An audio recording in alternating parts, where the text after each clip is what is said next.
What's up, everyone? We are back talking about another smartphone that most of you might not buy now. And that's because it has to do with China and America and Huawei. You know what I'm talking about, the Mate 30 Pro. Now, before we get into this, I want to say that we are not sponsored by anybody. And trust me, after you're done watching this review, you'll understand why I say that, because nobody would want to sponsor us for this, what I'm about to say. But all kidding aside, let's talk about the phone and the things I like, the things I feel could be improved, and I guess the Mate 30 Pro as a whole. Let's get down to it. First, let's talk about the design. You know, there is not a lot of consistency with Huawei design. They keep changing the Mate series every single year. They kind of really decided to push the boundaries of what a smartphone should look like, in their opinion, for 2019. And what I mean by that is we have now got a waterfall display unlike any we have ever seen. It's like Niagara Falls. Each side, it slopes all the way down. There is no, is there metal on this side? I guess it's like maybe a millimeter or two thin. It's like, why even have them? But anyway, Huawei wanted that waterfall display so it looks like it's all piece of glass and it looks beautiful, and it does, it looks really pretty. But yeah, this waterfall display, it looks good when you're looking at the phone, love it or hate it. It's not my favorite, and I'll tell you why in just a bit, but that's the design of the phone. No headset jack on it, USB-C at the bottom of it. Talking about the back of the phone for a moment, I actually kind of like what they did with the camera housing. It's very unique, it's got a very cool design language, and I love the circular motif that they have with it. So, you know, Huawei, you gotta give credit where credit's due. Huawei really does sort of kind of push the industry forward when it comes to phone designs. I mean, you know, look at the Mate 20 Pro last year, right? That square housing design. Now we're seeing something like that with the iPhone 11 Pro Max and 11 Pro, and of course the Pixel 4. So we see that design language that Huawei's kind of inspiring, so I gotta tip my hat to them on that. Okay, let's talk about what's inside the Kirin 990 processor. What does that mean to most people? Nothing. It's marketing. It's faster, of course, but day-to-day usage, it's the same as the P30 Pro, it's the same as the Mate 20 Pro. Huawei makes good chipsets, it's fast, it's great. 8 gigabytes of RAM, 256 gigabytes of onboard storage. You can expand it with Huawei's proprietary SD memory card that nobody knows where to get it. I still don't know where to get it. I guess a Huawei store, but you're not gonna find it in any normal electronics store. So if you're in another country and you wanna get it, AliExpress or eBay or something like that. It's not easy to find. Battery life on this, 4,500 milliamp as a battery. Fast charging, wireless charging, all that fun stuff. That's the Mate 30 Pro. Okay, so what's it like to use? This is where it gets to be a little bit of a mixed bag, because it's one of these phones that looks great when you see it in photos, but when you use it on a daily basis, this no buttons on the side except the power button, and everything's touch to interact with it, with the volume rocker and all this stuff, is really not user-friendly. And it's sort of cumbersome, and it feels like a prototype phone in a lot of ways, and in terms of those things that you use it for. In terms of the menu system and going through everything, I mean, it's fine. It's an Android phone, right? There's not much of a difference. They've got EMUI 10 on it. It's smooth, it's quick, the transitions are great on it. There's no bugs with it that I saw in any shape or form. But yeah, it's a Huawei phone. If you use the P30 Pro, you use the Mate 20 Pro, it's the same thing. It's exactly the same thing. Yes, there's more horsepower underneath the hood, but you're not gonna notice from day-to-day usage. Okay, you notice I haven't talked about Google Apps yet. We'll get to that in just a second. I'm gonna talk about cameras right now. Now you've got 4 cameras on the back of this thing, and they go up to 40-some megapixels, on some 8 megapixels for the telephoto, and various different wide angles and ultra wide angles and stuff like that. The cameras are good. Huawei's always done pretty good with the cameras. Do they excite you? Look, if you use the P30 Pro or the P20 or the Mate 20, honestly, they're about the same. I don't see a really discernible difference. Now, I will say that when it comes to video, they've improved video functionality on this.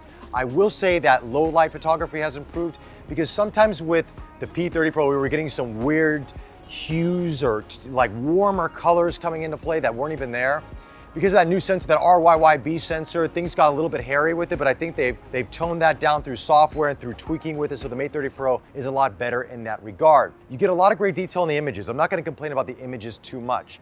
I will say though, when you get into night mode, now that a lot more phones have night mode, Huawei's is on steroids, man. This thing takes like I don't know, it's like 6 or 8 seconds for night mode. It just keeps going.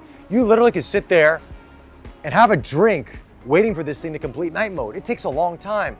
And I can't find in the settings how to shorten it. And that means if you want to take anything with action or movement, you're gonna get blurry images. Now, it will expose everything really, really well to the point that it almost looks slightly synthetic. It does do night mode. And Huawei are, of course, the originators of night mode. So you gotta give credit where credit's due. I did see another review where they were saying that it's about Google that got night mode popular. I'm like, no, Huawei got it, Google copied them. Let's be real. We gotta give credit where credit's due to Huawei. Besides that, I mean, there is a difference between some of the images. So telephoto images won't be as sharp or as detailed as the wide or the ultra wide, and that's because there's different megapixels involved and different size sensors. So you got to take in consideration all of those things, but there's AI built into this. It does a relatively good job. Autofocusing is quick. So yes, cameras are good. Are they the best cameras on any smartphone out there? Not quite. What else? Battery life, all day battery life. It's a solid 4,500 milliamp battery. So no issues at all. Battery's good. You want battery, you got it. Fast charging as well on it. Everything is good. Durability, I haven't dropped the phone, so I can't tell you how well it lasts, but I'm not gonna try it now because it's not mine, I have to give it back. But you know, it's glass, and glass breaks, so get a case. The demo set that we got didn't have a case inside of it. Hopefully, if you buy or decide to buy the Huawei Mate 30 Pro, you'll have a case. But if you don't, get it because you see this Niagara Falls screen? That falls down, bye-bye, no more phone.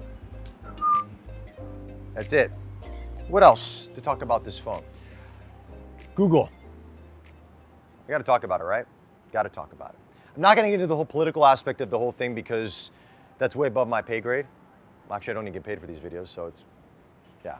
Anyway, that's another story for another day. But yeah, there's the absence of Google apps on this. You're going to see it right away. And Huawei can mask it any which way they want through marketing and through different ways of getting it out there. But to the average consumer who doesn't read XDA developer forums and who isn't into bootloading and downloading apps from various different sources to get your Google apps, you're gonna be frustrated. This probably won't be the phone for you, to be frank with you, okay? And that's why a lot of people probably won't buy the Mate 30 Pro. If I was you personally, I would just go back to the P30 Pro because you're really not getting much of a difference in terms of this besides design language. And the P30 Pro does support Google apps. That would be the phone to get if you want to get a Huawei phone. Now, there are ways to get the apps on here, as I mentioned, but again, the average person is not going to do that. But if you're watching this video, you're probably not the average person because you're going to download those various different methods to get these apps on there, and it works well. Google apps work well. I'm using Gmail, I'm using Google Maps, I'm using all that stuff. It's fine. It works like any other Android phone out there, but you do have to take in consideration that it's going to take some steps to make it happen. And depending on software updates and firmware updates or how Google wants to play with or not play with Huawei, they can make it more difficult as time goes on. Final thoughts on the Mate 30 Pro.